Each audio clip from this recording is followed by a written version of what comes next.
Olá pessoal, sejam bem-vindos ao canal. Se você ainda não é inscrito, se inscreva, já deixa o seu like, que o caso de hoje é aquele do criminoso em série mais jovem do Canadá.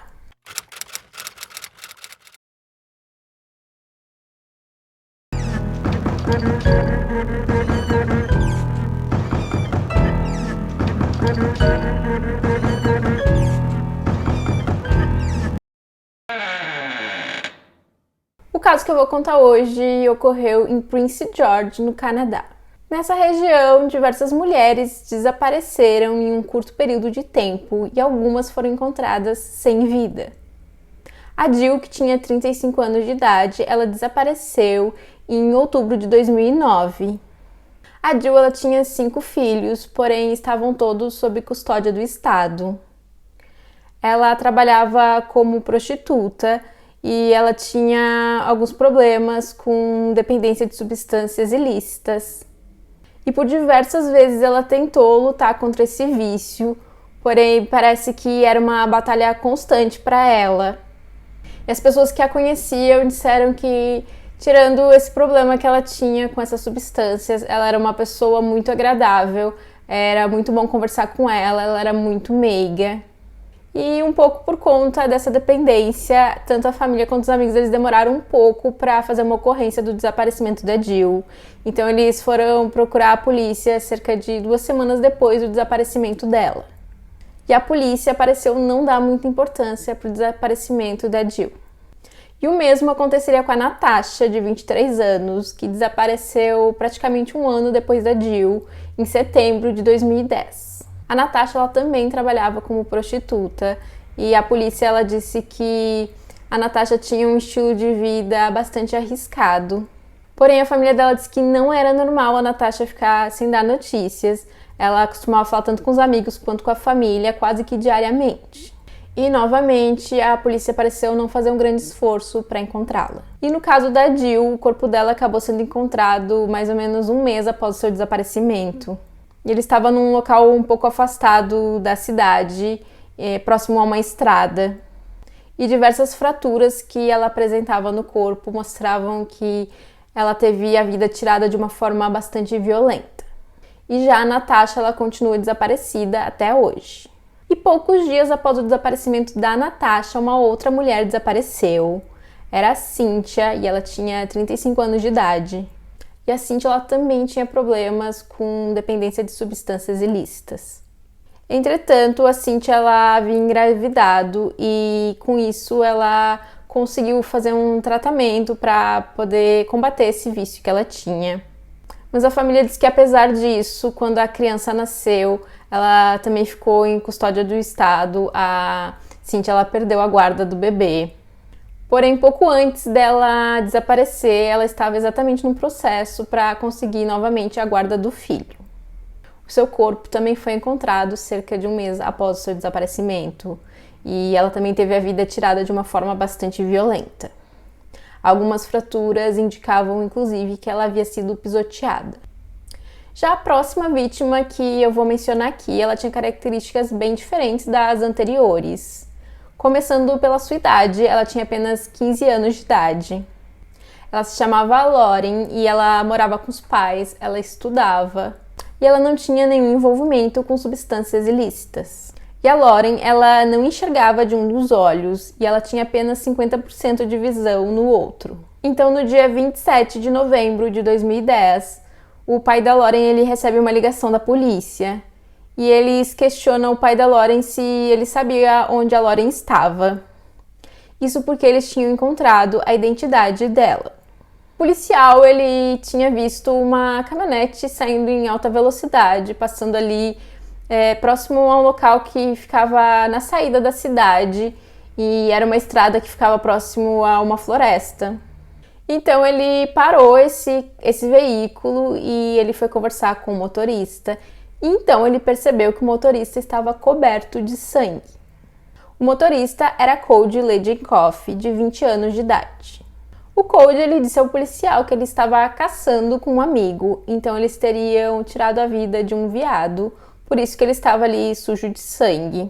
E ele falou que o amigo que estava com ele, que tinha levado o animal no carro dele, ou seja, ele não estava com o animal ali para provar. Mas o policial ele desconfiou dessa história e ele chamou reforço. Então eles resolveram seguir as marcas de pneu do carro. Era um dia que tinha nevado bastante, então eles conseguiram com facilidade seguir ali por aquele local, até porque era um local bastante remoto, não passava muitos carros por ali. Então eles fizeram o caminho de volta para fazer o caminho que o Cody teria feito antes do policial encontrar com ele. E esse caminho levava até a floresta, e lá eles encontraram o corpo da Lauren. E ao verificar o carro do Cody, eles encontraram alguns pertences da Lauren, como a mochila dela e a identidade. E por essa razão eles tinham ligado para o pai para se certificar que a menina realmente não estava em casa, nem nada assim, e que de fato aquele corpo poderia ser dela. O Cody ele foi detido e a polícia de imediato informou a ele que ele poderia fazer uma ligação para um advogado. Porém, ele insistentemente disse que ele só queria ligar para o pai dele, e ele negou qualquer crime. Depois de ser interrogado, o Cody ele mudou a versão dele diversas vezes. Ele chegou a dizer que ele tinha passado, depois que ele tinha caçado ali com um amigo dele, ele tinha passado pelo corpo da Lauren, mas que ela já estava sem vida, que não tinha sido ele que tinha tirado a vida dela. E ele disse que não a conhecia, mas como as investigações conseguiram provar que os dois haviam se conhecido através de uma rede social e haviam algumas conversas entre eles nesse histórico, e lá mostrava que nessa noite os dois tinham combinado de se encontrar. Então ele acaba mudando a versão, ele disse que ele realmente conhecia a Lauren e que eles tinham saído naquela noite, eles tiveram relações no carro dele, e que depois ela teria meio que surtado e começou a bater a cabeça na árvore e a usar uma faca contra ela mesma, coisas assim bem absurdas. E ele acabou por dizer que talvez ele tenha ali atingido ela, mas era porque ela já estava agonizando, então ele meio que queria fazer esse favor para ela. Mas obviamente nenhuma dessas histórias convenceu os investigadores. E o Cody ele tinha uma vida bastante normal, assim, sem muitos problemas. Ele não havia sofrido bullying na escola, na verdade, ele teve diversos amigos na época de escola. Ele tinha uma família muito amável, ele tinha um bom emprego e ele tinha uma namorada. E todas as pessoas que conheciam ele disseram que nunca perceberam nada que pudesse ser um alerta ou qualquer coisa que levasse eles a acreditar que o Cody poderia cometer um crime. Com as investigações, a polícia descobriu também ligação do Cody com aquelas vítimas que eu mencionei anteriormente. Ele havia ou contratado o serviço delas ou então comprado substâncias ilícitas através delas. Na casa do Cody, a polícia encontrou sangue da Jill no sofá e eles chegaram a fazer uma busca no apartamento anterior que o Cody morava anteriormente, na época que a Jill desapareceu, e lá eles encontraram também sangue no carpete. E a polícia também analisou a bermuda que o Cody estava usando no momento que foi detido.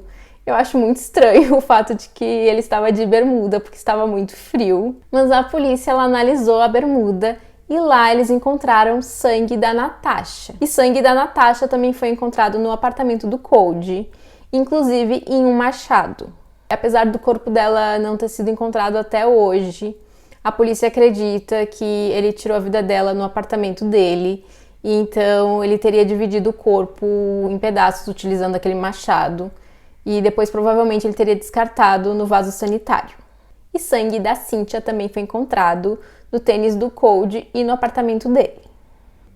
E ele foi acusado de ter tirado a vida dessas 4 vítimas. E ele foi a julgamento em junho de 2014, onde ele continuou afirmando que ele era inocente.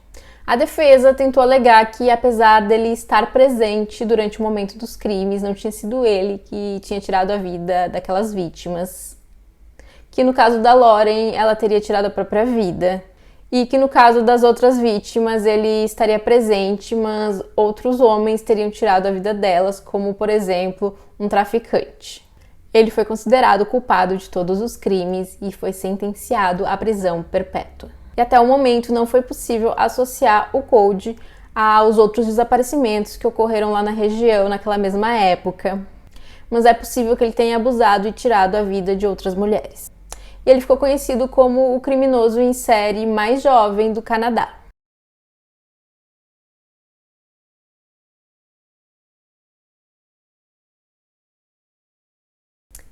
esse foi o caso de hoje. Eu espero que vocês tenham gostado.